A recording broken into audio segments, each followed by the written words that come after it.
Welcome, everyone, to BasiliCAST, a new podcast that focuses on modern Catholic discipleship. Very happy to be with all of you, and thank you for joining us. And we're here with Dr. Johan von Parys and Janice Andersen, my two wonderful colleagues. And we've been collaborating along with Melissa Streit and May Desert and others on the importance of bringing this to all of you. And just a quick note about how this happened, why we're here today. We did a number of listening sessions in the last year, and a theme that came up over and over is the need to really use all means and methods available to us to talk about the faith, to impart the faith, to convey what we believe and how we're called to live and act. And so this really happened organically. And I'll turn it over to my colleagues, too, to talk a little bit about the parish as well, and for some of you who might be new to the Basilica of St. Mary. And I would say we dabbled in this a little bit during COVID. When people could no longer come to the Basilica, we tried to go to the people in their homes, and we did a number of projects, one of which was Art That Surrounds Us, where we were able to give commentary on the different works of art that people would have seen in the church and missed, but also some of the behind-the-scenes art. And I think that was a nice little outreach. And we thank our wonderful benefactors, the parish couple, and Johan, you can talk a little bit about, if you would, their gift, but it's allowed us to be here, and to really their desire was to partner for the proclamation of the good news in so many ways. And we'll talk about some of the topic areas we hope to cover in this new podcast. But if you want to just say a word about our Sure. So couple. Dr. George and Karen Landis have a great zeal for evangelization, but particularly how throughout history and even today, the arts are a great mechanism for evangelization. And so they thought if we take art that surrounds it, but make it professional, that we would be able to do a great job at reaching people far beyond the walls of the Basilica with the art that we have here as one of the topics. And maybe Janice and Johan, if you could tell us a little bit about the ministry areas that you are in, and what kind of has been the takeaway or takeaways from your time at Basilica. Yeah, thank you. One of the focuses that we hope to do with this incredible gift of evangelization is looking at what does it mean to be a modern Catholic disciple and discipleship. And there are so many ways that the Basilica intentionally looks at what's going on in the world and in the community around us, and also looks at that through the lens of our faith, through the lens of our teaching of our faith. And that intersection of what our faith calls us to, the way Jesus modeled life, and what our world calls us to today, it's huge and it's important. And so a lot of what we do in our Christian life ministries at the Basilica is really encapsulated under that culture of encounter, as Pope Francis talks about. And when we talk about the culture of encounter, we talk about seeing another, listening to that other, and also then to understand deeply their story and their experience. And in that incredible deep joining and listening and hearing and seeing, people are changed, both the listener and also often the person. Division and differences become more shared. And that's just such a gift to be part of that, both accompanying our volunteers who engage in that, but also for the volunteers to be accompanying people on the periphery. It's very, very powerful.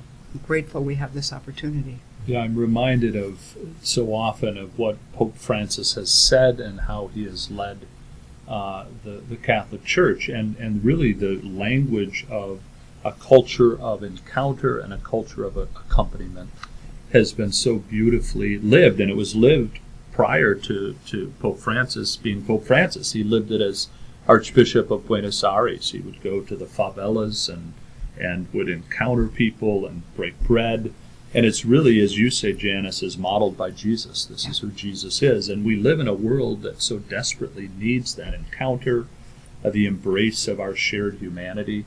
It's something that relatively new here at Basilica for me. I'm only a year and a half as pastor, that I've seen so beautifully lived. Not only the liturgy and music that Johan has led for years, which is transformative, but then encountering our brothers and sisters, not only as parishioners, but those who come who might be struggling on the margins of society. And it's that accompaniment that we want to focus on that as part of our of what we take up in this podcast.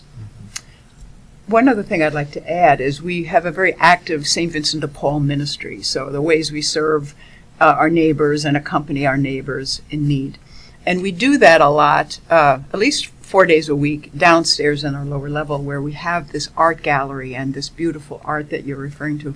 And all the time I'm just humbled by the reaction of the people who come. They're coming for rent assistance. They're coming because they don't have gas to get to work. They're coming for, they need IDs in order to be able to get an apartment. And they're drawn into that art, and they are moved by it. So that transcendence of that art and the ability for us to evangelize through it, it goes across the board. Yeah, and I think when it comes to helping those in need, the building itself, the beautiful building, and all the art we have is sort of an added benefit. And sometimes people will say, well, why do you spend money on art, or why do the lawns need to be cared for? But really, so many people live in a world that is so chaotic. And when they come here, it's cosmos, it's order, it's peace. And also, people so often think of art as additional, as something you get when you have everything else. I would like to offer that art is essential. And art works in ways that we don't always understand. One of my favorite paintings in the Teresa of Calcutta Hall is the Hospitality of St. Julian. And to have that painting there where we live out hospitality is so striking to me.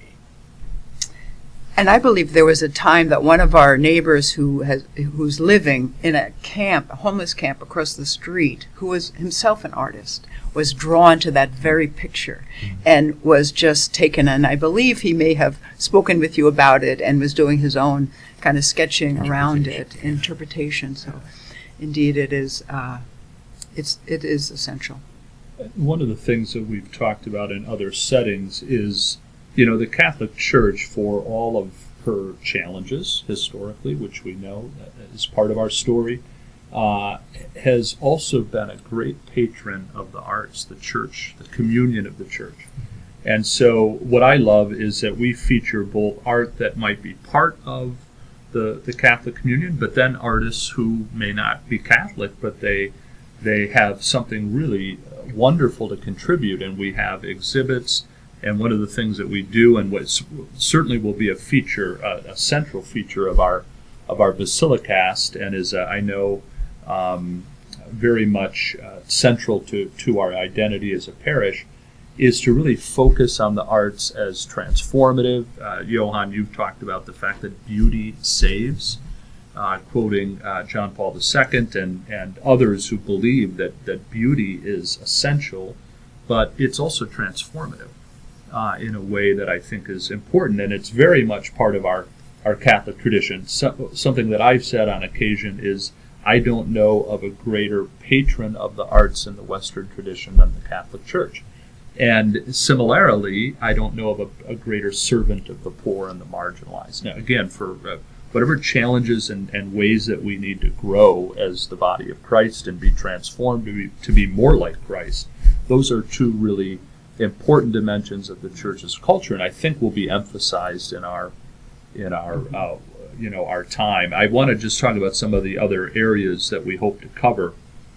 Catholic spirituality, and then would open it to Janice and Johan to add on any of these points. So Catholic spirituality, we have this again really rich tradition of spiritual thinkers and writers, people who have thought deeply and lived deeply into the mystery of Christ. And how can we practically give nuggets and beauty and light from that Catholic spiritual tradition? Restorative justice is a passion of mine. It's been part of the work that I've been doing in the diocese and beyond, and at St. Thomas, and now here. And Janice and her wonderful team has really paired that with the life and culture. And I would say that the Basilica has been living those values for years.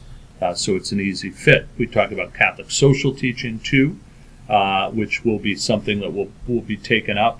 Others have talked about catechesis, wanting like short snippets, and I think it's part of what Johan has done, as he mentioned during the pandemic, that we can have this as a teaching tool as we talk about why we do and believe what we do as Catholics. And then we talked about, as Janice alluded to, entering into contemporary issues through the Catholic lens. So as challenging and sad as the war is in the Middle East and the Holy Land, what does our Catholic tradition, for example, teach us about how we might look at the hostilities and the war and other topics? And we want to be unafraid to go into challenging issues in a way that we hope is rooted in our tradition and also prophetic, and needing to talk about challenging issues. So other thoughts on those areas? Well, I think it's crucial for us to engage with ourselves and with one another about how do we approach the events of our day. Our faith is not just intellectual, right? It is a lived faith that, quite frankly, we can transform society in light of the gospel of love through our faith. This is our job. And I feel such a deep sense of the presence of the Holy Spirit calling us today, this day when our world is so chaotic and divided. We have an opportunity and a challenge to live that boldly, humbly, but audaciously. And that is what we have an opportunity to share with others, to join with us on that. So it's exciting. It seems to me that one of the topics we also should talk about is ecumenical outreach and interfaith dialogue, because we've been involved as a parish with the other downtown houses of worship in year-long dialogue, and how important it is today to be an example to the world that though we have different faiths, we can coexist and respect one another and learn from one another and decide that we can work on a better world together.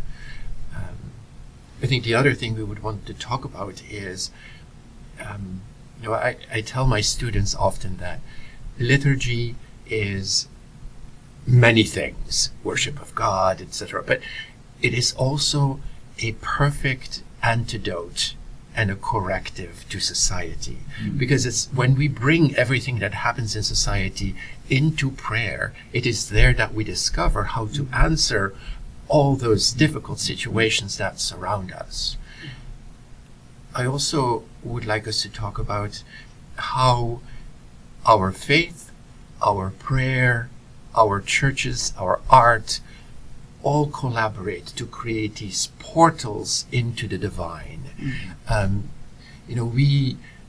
When we get together to worship, what we in essence do is to call God down to be with us. It is true that, the divine is in, with, through, around us. And when we do that, when we follow that in our liturgy and are prayerful, that becomes real. And that's transformative. And one of the things that Jesus cautioned often, I think we would do well to to really pay attention to the themes that are repeated in the gospel often. And one of the things that he calls Christian disciples to is to live not for this world. Our citizenship is in the kingdom of God, the kingdom of heaven, and to bring those values to bear here. But we, as Johan was referring to, the challenge is that, the liturgy is transcendent and transformative, but our world calls us in a way, in almost a seductive way, to pay all of our attention to the world. And we hope that this can be a forum where we, in a real way, in a way that is grounded in reality and experience, can also focus on the transcendent in a way that really, I talk sometimes about there's an eclipse of the divine horizon. And it reminds me of what Johan says about the divine portal. Well, if we're only thinking of the world, we can miss that. We can miss the importance of the liturgy, the beauty of the liturgy, the beauty of art, if we are participating or affected by the eclipse of divine horizon.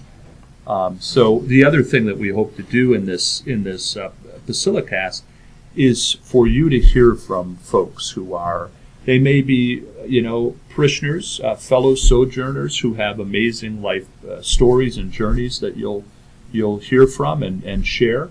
It may be folks that the three of us have encountered in our respective ministries who are of national and in some cases international repute, and we would like to bring voices in here. The other thing too is we have, thanks to the generosity of our friends, we have a portable system as well. So when we find ourselves traveling in different places, we want to go out and engage with different people, those inside our Catholic communion, but also the wisdom of folks outside the church as well.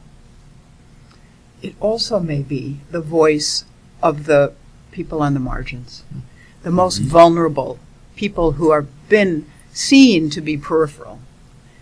It may also be there, just as equally and as importantly. So that is a gift that in our partnerships and in our ministries, we hear that all the time. We see that and feel that.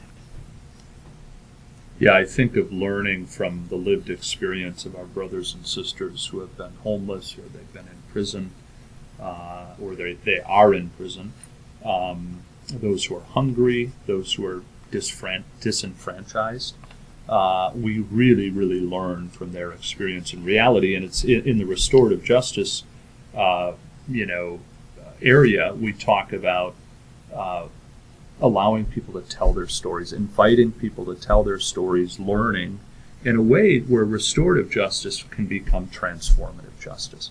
How, when we listen to our sisters and brothers, can our hearts be moved to actually build a more just and humane world? I think that's part of what we hope to do in this time together.